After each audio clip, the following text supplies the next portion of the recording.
Lord Krishna's Dwarka, the underwater discovery Nehruvian ideologues tried to sink. Written by Aditi Joshi. Dwarka's rediscovery could have rewritten history and affirmed India's civilizational depth, but instead, it threatened a political elite invested in secular myths, colonial narratives, and the erasure of Hindu memory. Across the world, civilizations have recognized that recovering and honoring their ancient past is essential to affirming their national identity and cultural confidence. In Israel, Egypt, Saudi Arabia, and beyond, archaeology has become a means to rekindle national identity, stitch together broken histories, and reclaim cultural destiny. Yet India, home to one of Earth's most ancient and continuous civilizations, remains a glaring exception. Even after gaining independence from colonial rule, India squandered several decades systematically neglecting, downplaying, and even discrediting its sacred history. Where others unearthed pride from their soil, India buried its memory deeper, trapped by a post-colonial mindset that feared its own roots. Sacred texts, ancient cities, epic traditions, rather than being celebrated as living pillars of identity, were reduced to relics of embarrassment. This was not an innocent oversight, but a cynical effort to propagate the colonial narrative that viewed Hindu pride in its cultural heritage as dangerous, irrational, and politically subversive. The story of Dwarka, lost to the sea, found through science, and then buried again by silence, is a powerful case in point. Dwarka's history and significance. A town steeped in ancient lore, Dwarka is traditionally identified as the resplendent capital of Lord Krishna, revered not only as a divine incarnation but also as a statesman, strategist, and philosopher. Mentioned extensively in the Mahabharata, Nehruvian, and Bhagavata Purana, Dwarka was no ordinary city. It was a magnificent, fortified kingdom built to safeguard the Yadavas from the ceaseless political turmoil and assaults in Mathura. Surrounded by the sea and rendered in vivid detail across sacred texts, the city stood as a testament to Krishna's sovereign vision and civilizational genius. According to the scriptures, Dwarka was submerged into the ocean shortly after Krishna departed from the mortal world, a divine exodus seen as a cosmic turning point that marked the end of the Dvapara Yuga and ushered in the Kali Yuga. This cataclysmic event did not erase Dwarka from the Hindu psyche. Rather, it enshrined the city as a spiritual symbol and a civilizational cornerstone, where Itihasa, sacred geography, and archaeological inquiry converge. For centuries, its location remained a mystery, suspended between myth and reality, yet alive in the collective memory of a people. Saints journeyed to its coast, pilgrims revered the temples raised in its memory, and poets immortalized it as the earthly realm of the divine. The Dwarka breakthrough. However, it wasn't until the 1980s that the first tangible proof of this legendary city began to emerge. Under the pioneering leadership of Dr. S.R. Rao, a renowned archaeologist and one of India's foremost experts in marine archaeology, the Marine Archaeology Unit of the National Institute of Oceanography, NIO, conducted underwater explorations off the coast of modern-day Dwarka in Gujarat. What they uncovered was astonishing: submerged stone structures, massive anchors, and the remains of a planned settlement beneath the Arabian Sea, dating back to around 1500 BCE or earlier. Dr. Rao's objective was very straightforward: to bring ancient myth into the realm of historical reality. As he led his team into the depths of the Arabian Sea, their discoveries grew increasingly compelling: fortifications, architectural remnants, and maritime artifacts that closely matched descriptions in ancient texts. The scale, precision, and location of these submerged ruins strongly suggested that they could indeed be the long-lost city of Dwarka. Among the findings were bastions, protective walls, and a gateway, hallmarks of an advanced port city, strategically constructed to support maritime trade and withstand both environmental and human threats.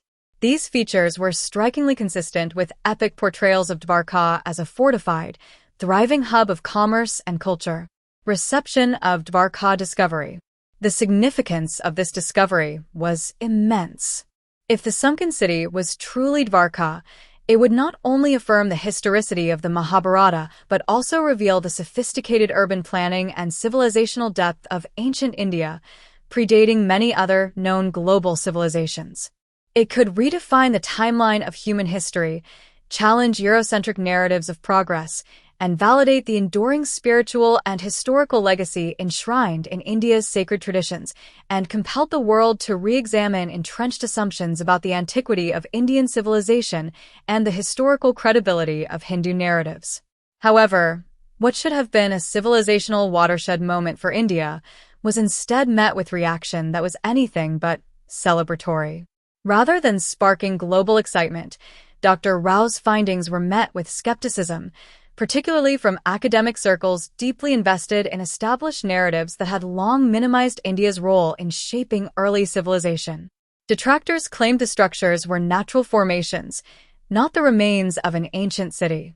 Others dismissed the Mahabharata, and by extension Dwarka, as allegory, not history. Why such resistance? Because Dwarka appended the binaries imposed by Western historiography: myth versus fact, sacred versus secular, East versus West. The idea that a city from Hindu scripture might physically exist beneath the sea was, for many, an unsettling prospect that disrupted the carefully drawn lines between mythology and history. Its emergence from the sea threatened to restore dignity to a civilization long portrayed as stagnant, irrational, and derivative.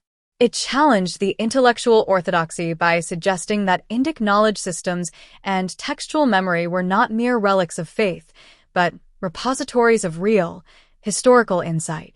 Over time, this landmark discovery faded into obscurity. Government interest dwindled, academia remained distant or dismissive, and bureaucratic delays hindered further exploration. Ideological gatekeeping, shaped by colonial hangovers and Marxist filters, further diluted its impact. What once held the promise to reshape the story of ancient India was quietly drowned in institutional apathy and discomfort. A find that could have become India's Troy or Pompeii was buried once more, not by the sea, but by indifference. The real tragedy of Dwarka episode is not only that it was lost to the sea, but that upon its rediscovery, it was once again lost, this time to politics, bias, and a deafening silence. However, the tide may be finally turning. As a new generation awakens to its civilizational inheritance and seeks unfiltered truths, the echoes of Krishna's sunken city may rise once more, not just from the depths of the ocean, but from the collective memory of a people reclaiming their past. Political strategy behind the silence. The suppression of Dr. S.R. Rao's groundbreaking work cannot be reduced to a simple case of oversight or academic negligence.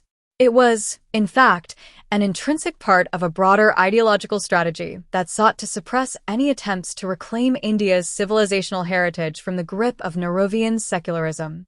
This strategy was rooted in a deep hostility toward Hindu civilizational assertions, a phenomenon that has profoundly shaped India's intellectual and political landscape since its independence.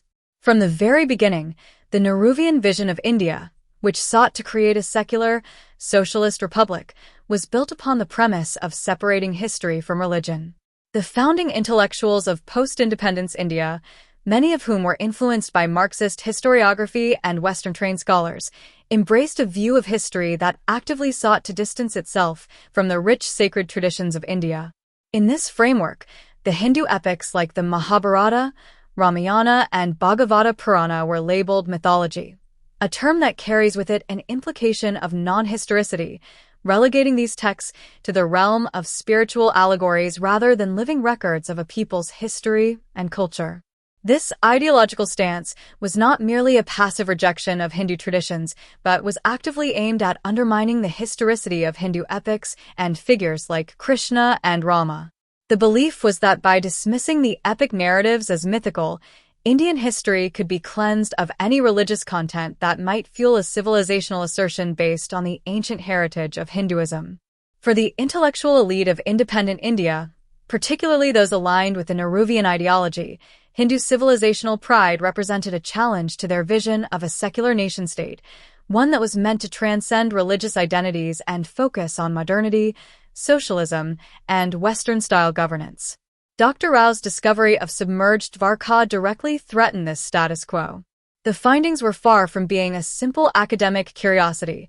They carried the potential to validate the rich history of a civilization that had been systematically marginalized and rendered ahistorical by the Nehruvian framework.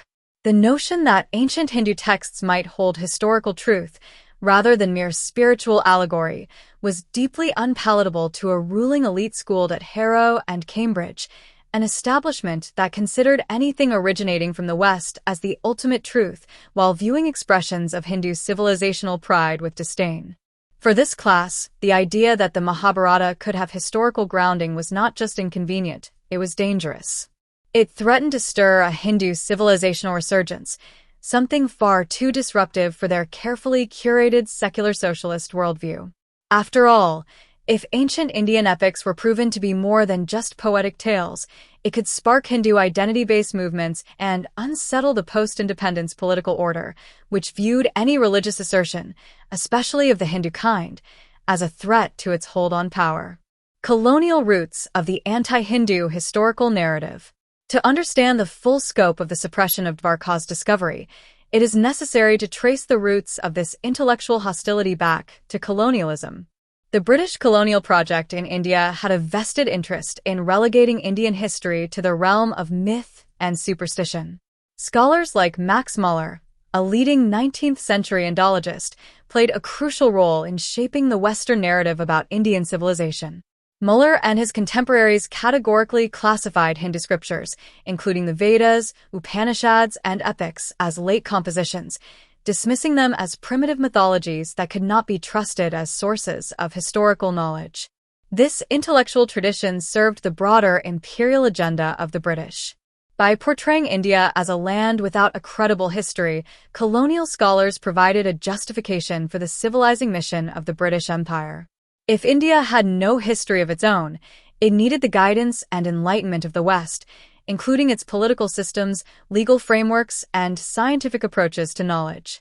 The colonial mind sought to assert the superiority of Western civilization, with India being depicted as a civilization in need of rescue from its religious obscurantism. After India's independence, the Nehruvian elite, rather than rejecting the colonial framework, largely adopted and perpetuated it. Despite the political rhetoric of independence, many intellectuals from this era were profoundly influenced by the colonial narratives of Indian history that painted the nation's past as backward, irrational, and disconnected from the modern world. As a result, institutions like the Indian Council of Historical Research, ICHR, became dominated by Marxist historians who denied the historicity of Hindu figures like Krishna and Rama. They also sidelined any archaeological evidence that could link the epics to real-world locations or events, deeming such links as unscientific or biased. The institutional denial of Hindu historical narratives was, therefore, not just a matter of academic skepticism, it was a deliberate attempt to reinforce a colonial mindset, one that viewed India's indigenous heritage as unworthy of serious consideration. In this intellectual climate, Dr. Rao's work, which sought to ground the mythic city of Dwarka in historical reality, was seen as a threat to India's secular and socialist vision. Toward a civilizational reawakening, the time has come for a paradigm shift. The discovery of Dwarka can no longer be allowed to fade into obscurity. It must be reclaimed as a civilizational cornerstone. More than an archaeological curiosity, it should be recognized as a spiritual and historical axis for modern India. This reclamation demands more than slogans or symbolic gestures. It calls for a thoughtful, strategic realignment of how we understand and engage with our past. To move forward, several foundational changes are essential. A decolonized historical framework. India must break free from the Eurocentric and Marxist paradigms that have long shaped its academic discourse. This means embracing a more holistic methodology, one that respects indigenous epistemologies, values oral traditions, and integrates textual interpretation with material evidence. Sacred texts like the Mahabharata and Ramayana should no longer be dismissed as mere mythology, but engaged with as repositories of cultural memory, deeply rooted in historical consciousness. Prioritizing maritime archaeology. The rediscovery of Dwarka should be elevated to the level of national mission. This requires dedicated funding, cutting-edge technology, and institutional support for long-term underwater research. Establishing a National Institute for Civilizational Archaeology, with a focus on maritime heritage and the Idihasa Purana tradition, would ensure systematic exploration of submerged cultural landscapes and safeguard this legacy for future generations. Reforming academic institutions. For too long, ideological rigidity has stifled honest inquiry within Indian academia.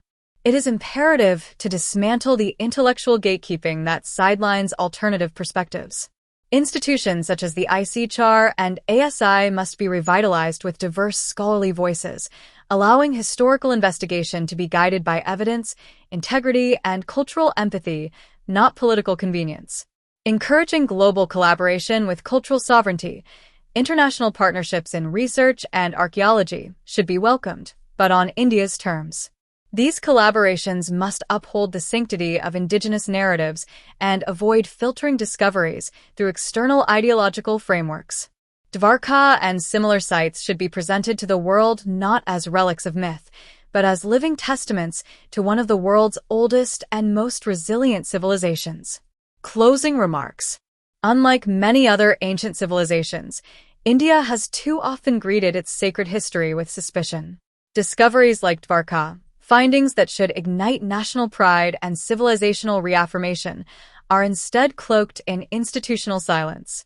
Shaped by Nehruvian secularism and Marxist historiography, the post-colonial Indian state came to view civilizational continuity not as a reservoir of strength, but as a threat to its ideological framework.